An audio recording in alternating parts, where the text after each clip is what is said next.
shot not put away. He doesn't miss too many.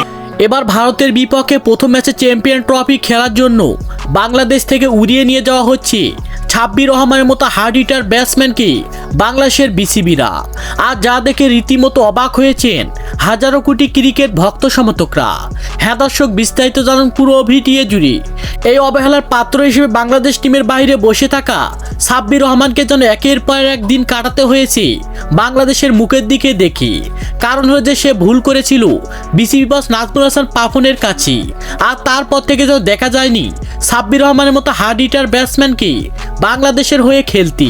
এমনকি ভক্ত সমর্থকরা হাজারো চেষ্টা করে ফেরাতে পায়নি তাকে বাংলাদেশ টিমে।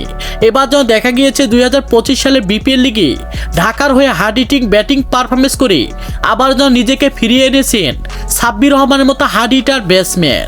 আর সাব্বির রহমানের এমন বিধ্বংসী ব্যাটিং পারফরমেন্স দেখে আবারও যেন তাকে বাংলাদেশ টিমে ভিড়িয়েছেন বিসিবিতে নতুন আসা ফারুক আহমেদ।